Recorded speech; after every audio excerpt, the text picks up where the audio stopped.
Hello friends, welcome to प्रतियोगिता दर्पण। मैं हूं प्रशांत। आज हम बात करने जा रहे हैं भोपाल गैस ट्रेजेडी पर, जो कि 1984 में हुई थी। हाल ही में एक रिपोर्ट आती है, एक स्टडी आती है जो कि BMJ जर्नल में पब्लिश हुई थी, और इसके according even after 3 decades of the Bhopal gas tragedy अभी भी जो सर्वाइवर्स हैं वो काफ़ी ज़्यादा हेल्थ प्रॉब्लम्स फेस कर रहे हैं।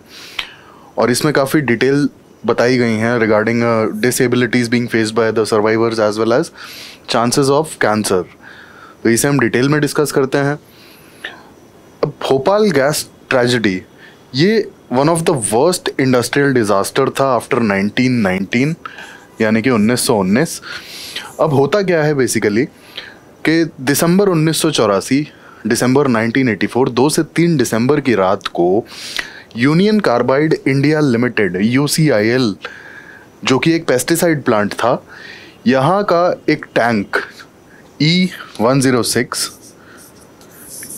इस टैंक में मिथाइल आइसोसाइनाइड भरा हुआ होता है और इसमें बहुत लार्ज क्वांटिटी में पानी एंटर कर जाता है इस टैंक में, जिसके वजह से एक रिएक्शन होता है और इतना ज़्यादा हाई प्रेशर बन जाता है इस टैंक में कि मिथाइल आइसोसाइनाइड रिलीज हो जाता है, और वो बहुत ही लार्ज क्वांटिटीज़ में रिलीज होता है। अब मिथाइल आइसोसाइनाइड जब रिलीज हो जाता है वहाँ से, तो ये एक टॉक्सिक गैस है और नियर बाय लगभग 100 किलोमीटर के एरिया में, भोपाल के आसपास, ये तबाही मचा देता है। इस जो मिथाइल आइसोसाइनाइड लीक होने के बाद के जो कॉन्सिक्वेंसेस हैं वो आज तक लोग फेस कर रहे हैं, और ये जो स्टडी हाल फिलहाल BMJ जर्नल में जो रिलीज़ की गई थी, इसमें यही सारी चीज़ें डिस्कस की गई हैं। अब यहाँ पे अगर हम बात करें बेसिक कॉजेज़ की कि ये लीकेज क्यों हुआ था, तो इसके बहुत सारे रीज़न हो सकते हैं। एग्जैक्ट रीज़न यहाँ पे अभी तक नहीं पता है, वो डिस्प्यूटेड है। अब सबसे पहला रीज़न यहाँ पे हो सकता है कि बहुत ही लार्ज क्वांटिटी की मिथाइल आइसोसाइनाइड जो स्टोर की गई थी ना, वो प्रॉपरली मेंटेन्ड टैंक्स में स्टोर नहीं की गई थी। इसके बाद दूसरा कि प्लांट में बहुत ही मिनिमल स्टाफ था, क्योंकि प्लांट फाइनेंशियल लॉसेस में था और मार्केट कंपटीशन बहुत ही ज़्यादा हो चुका था तब तक, तो प्लांट फाइनेंशियल लॉसेस फेस कर रहा था और इस कारण से काफ़ी कम लोग काम करते थे प्लांट में। लास्टली, बहुत डेंसली पॉपुलेटेड एरिया में ये लोकेटेड था, इसके बावजूद भी कोई प्रॉपर और सॉलिड इमरजेंसी प्लान्स नहीं थे, वो एग्जिस्ट ही नहीं करते थे। ये सबसे बड़ा प्रॉब्लम था, ठीक है। और जैसा कि मैंने आपको बताया कि फॉल्टी वॉल्व या फिर किसी और रीज़न की वजह से E106 जो टैंक था, इस टैंक में बहुत लार्ज क्वांटिटी में पानी एंटर कर जाता है।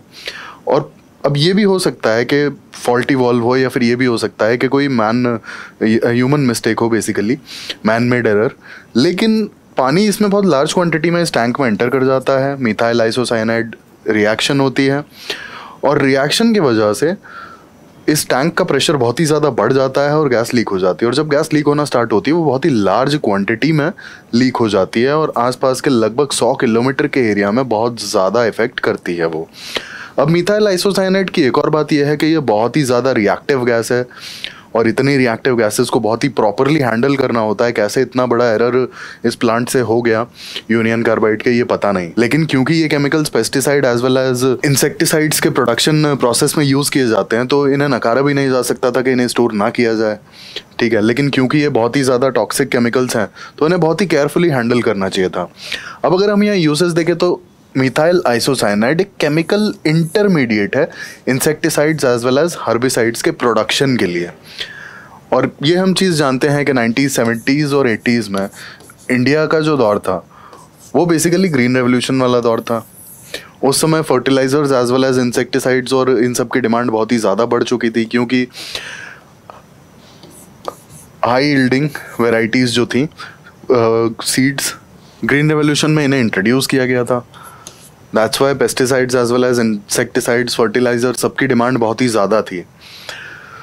तो अब यहाँ पे जो सबसे बड़ा प्रॉब्लम आता है इस डिज़ास्टर का, इस ट्रेजेडी का, वो आता है कि मिथाइल आइसोसाइनाइड के लीक होने के वजह से जो बहुत ही ज़्यादा एक्सपोज हो गए थे जो लोग, उन्हें पल्मोनरी एडिमा फेस करना पड़ा। और पल्मोनरी एडिमा बेसिकली लंग्स में जब बहुत ही ज़्यादा फ्लूइड्स भर जाते हैं ना एयर सैक्स में, तो breathing almost it's near to impossible.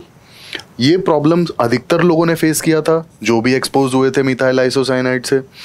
और इसके अलावा जो लोग सरवाइव थोड़ा बहुत कर भी गए, जिन्होंने पल्मोनरी एडिमा फेस नहीं किया, उन्होंने थोड़े ही टाइम के बाद लंग इन्फेक्शन जैसे कि bronchitis as well as bronchial pneumonia ऐसी बीमारियों को फेस किया। और एट द एंड काफ़ी लोग या तो कोलैप्स कर गए इन बीमारियों से, या अगर कुछ बचे भी हैं तो रिपोर्ट में जो हाईलाइटेड हैं, जो हम अभी डिस्कस करने वाले हैं, वो तरह तरह की बीमारियां आज भी फेस कर रहे हैं। अब बात कर लेते हैं मिथाइल आइसोसाइनाइड के अक्यूट हेल्थ इफेक्ट्स की। सबसे पहला आता है इसमें irritation and burning of the skin and eyes. अब अगर मिथाइल आइसोसाइनाइड का जो एक्सपोजर है ना, आईज अगर बहुत ज़्यादा एक्सपोज हो जाती है मिथाइल आइसोसाइनाइड से, तो लोग अंधे भी हो सकते हैं। ठीक है। Then irritation of nose as well as throat, irritation of lungs and coughing and shortness of breath. और जैसा कि हमने देखा कि bronchitis as well as pulmonary oedema, ये एंड रिजल्ट से, और काफ़ी लोगों ने अपनी जान गंवाई है पल्मोनरी एडिमा के कारण से। अब क्रॉनिक अगर हेल्थ इफेक्ट हम देखें इसके, जो कि लॉन्ग टर्म में देखने को मिलते हैं, तो that is cancer hazard as well as reproductive hazard. अब ये बात रिपोर्ट में भी हाईलाइट की गई है जो हाल फिलहाल में जर्नल में पब्लिश हुई है। उसमें यही बताया गया है कि जो लोग 1985 के अराउंड जिनका जन्म हुआ है भोपाल में, उन लोगों को कैंसर होने के जो चांसेस हैं वो बहुत ही ज़्यादा हाई हैं।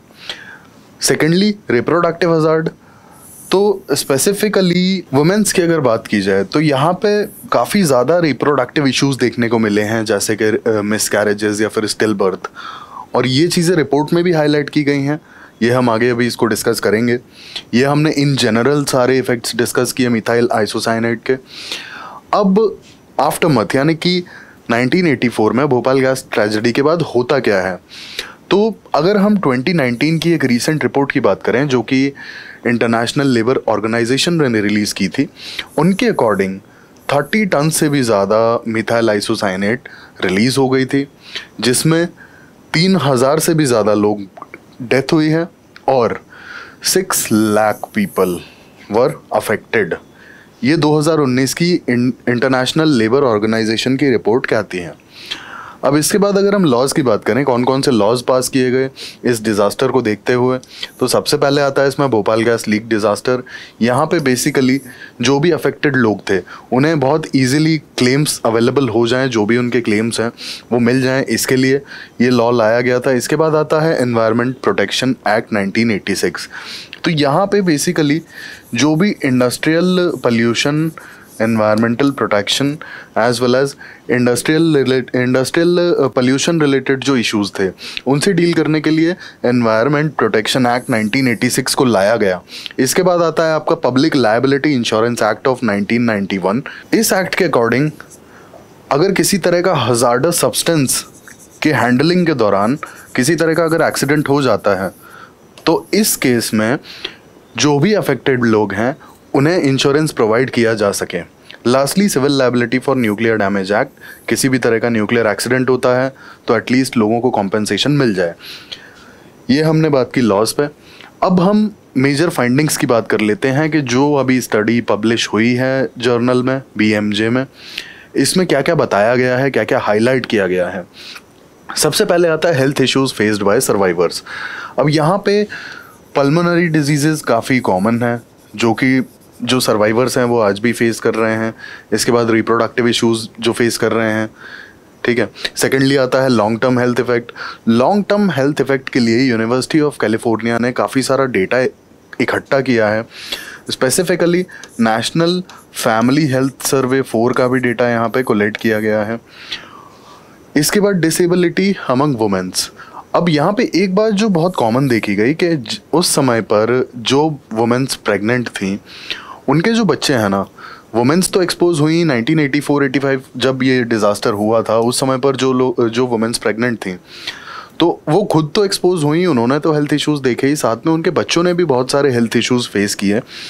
और जो उस समय पर पैदा हुए, स्पेसिफिकली अगर कंपेयर करेंगे हम 1976 से 84 के बीच में जो लोग पैदा हुए हैं और जो 1985 में पैदा हुए हैं स्पेसिफिकली आफ्टर डिज़ास्टर, तो यहाँ पर अगर कैंसर की प्रोबेबिलिटी देखी जाए तो इन लोगों में बहुत ज़्यादा हाई है जो पर्टिकुलरली 1985 में पैदा हुए हैं। इसके बाद increased cancer risk, then employment disabilities.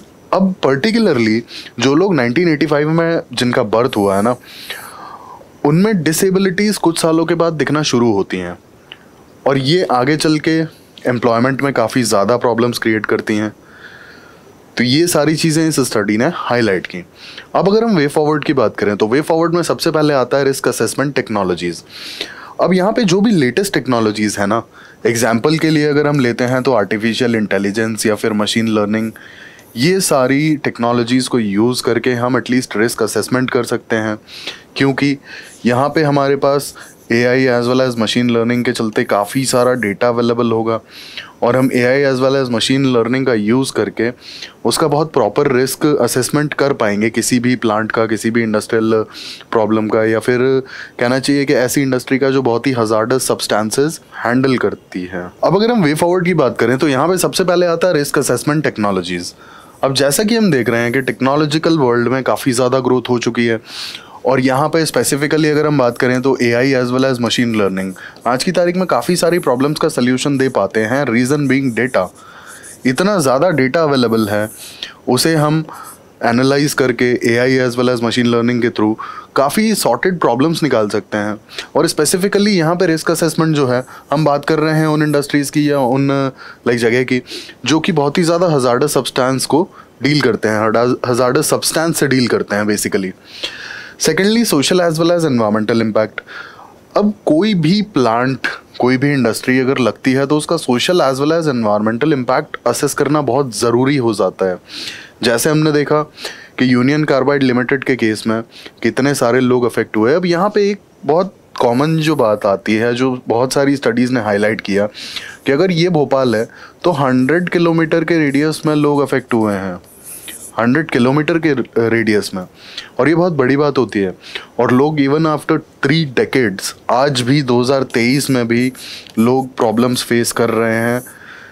और वुमेंस की अगर बात करें तो स्टिल बर्थ और मिसकैरेजेस, न्यूरोलॉजिकल इश्यूज़, बहुत सारे इश्यूज़ फेस कर रहे हैं। इसके बाद इंक्रीज्ड रिस्क ऑफ कैंसर। अब जो पर्टिकुलरली 1985 में पैदा हुए हैं और इस 100 किलोमीटर के रेडियस में पैदा हुए हैं, बहुत ज़्यादा कैंसर के रिस्क पर हैं वो, ठीक है। ऑलमोस्ट 8 टाइम्स उन्हें कैंसर होने के चांसेस ज़्यादा हैं as compare to the other people, या फिर जो 1976 से 84 के बीच में पैदा हुए हैं भोपाल में ही, या फिर 1986 के बाद पैदा हुए हैं। उनसे अगर कंपेयर किया जाए तो जो लोग 1985 में पैदा हुए हैं उन्हें कैंसर होने के काफ़ी ज़्यादा, ऑलमोस्ट 8 to 10 टाइम्स ज़्यादा चांसेस हैं। तो अब ये social as well as environmental impact बहुत ज़्यादा ज़रूरी हो जाता है ऐसे केस में। नेक्स्ट आता है स्ट्रिक्ट एनफोर्समेंट। अब जैसे कि हमने बात की थी यूनियन कार्बाइड के केस में कि प्लांट लॉस में चल रहा था, हालांकि प्लांट क्योंकि पेस्टिसाइड और फंजिसाइड वगैरह का प्रोडक्शन करता था, तो यहाँ पे ऑब्वियस ही बात है कि हजार्डस सब्सटेंस होंगे ही होंगे। और अगर हजार्डस सब्सटेंसेस से डील कर रहा था जब ये प्लांट, तो यहाँ पे इन्हें बहुत ही ज़्यादा स्ट्रिक्ट एनफोर्समेंट रखना चाहिए था। इनका जो असेसमेंट है बहुत ज़्यादा तगड़ा होना चाहिए था, ठीक है। और इनका जो स्टाफ है बहुत ही ज़्यादा ट्रेंड एज वेल एज बहुत ही ज़्यादा एक्टिव होना चाहिए था। अभी 2 से 3 दिसंबर की रात में ये जो ट्रेजेडी है हो जाता है, और जैसा कि मैंने आपको बताया था कि प्लांट फाइनेंशियली लॉसेस में चल रहा था और मिनिमल स्टाफ के साथ में डील कर रहा था। भाई अब ऐसे केस में बनता नहीं है, अगर आप हजार्डस सब्सटेंसेस से डील कर रहे हो तो आपको पता है कि ऐसे अगर एक्सीडेंट हो गया तो क्या होगा। और इसके बाद होता है ना कि बहुत सारे केसेस, जैसे अब ये जो बेसिकली कंपनी है, तो ओरिजिनली जो इसका मालिक था वो अमेरिकन था। तो अमेरिका में अभी काफ़ी कोर्ट्स में केसेस लगाए गए, लेकिन अमेरिकन कोर्ट्स ने इंडियन कोर्ट्स को वो केसेस ट्रांसफ़र कर दिए। Reason being union carbide India limited India में ही रजिस्टर्ड एक कंपनी थी, तो ऑब्वियसली बात है कि अमेरिकन कोर्ट में इसके लिए कोई केस बनता नहीं है।